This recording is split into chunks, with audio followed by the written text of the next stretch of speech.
All right, let's talk about a specific date that's circled on the calendar for a lot of AI researchers: 2045. That's the year many believe we're going to see the arrival of superintelligence. So today, we're going to break down that timeline and see how we might get there.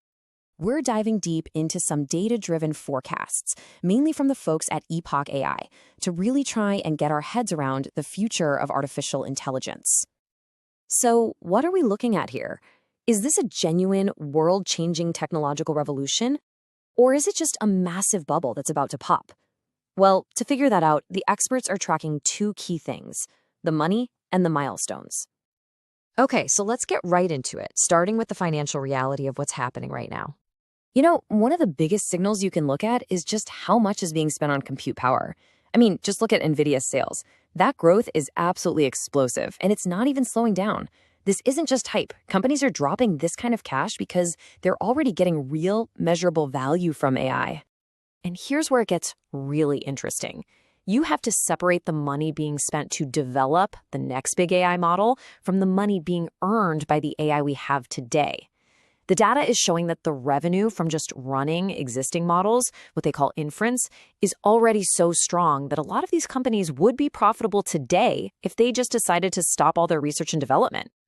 So the bottom line here seems to be that this doesn't really look like a classic bubble. The wild spending isn't just blind speculation. It's actually being backed by real users paying for real value. Okay, so this financial boom has a direct line to something much more personal for all of us: our jobs. One of the scenarios that could play out within the next decade is a sudden 5% spike in unemployment. And we're not talking about a slow, gradual change here. The forecast suggests this could happen in an incredibly short period of time, something like just 6 months, which would create a pretty significant economic shock.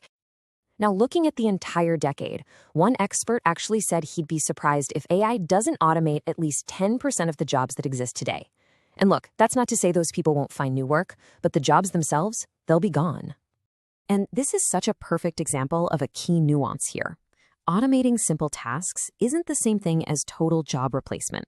So yeah, an AI might write 90% of the actual lines of code, but that doesn't mean 90% of a programmer's job, which is all about design, problem solving, teamwork, is gone. Not even close. So if AI is already changing our economy and our jobs, what about its potential to solve some of humanity's biggest scientific challenges? Well, experts draw a really sharp line here. Math, it turns out, is like a perfect sandbox for AI. It's a self-contained world of logic, kind of like chess. It has rules, and a machine can explore all the possibilities. But biology, that's a whole different ballgame. It requires physical experiments, interaction with the messy, unpredictable real world. That makes it a much, much harder problem to crack. In fact, the progress in math is moving so fast that some experts say they wouldn't be shocked to see a major unsolved problem. We're talking something on the level of the Riemann hypothesis, solved by an AI within just 5 years. Think about that. And all of this brings us to the long-term forecast, and that specific year when some experts believe, quote, everything goes bananas.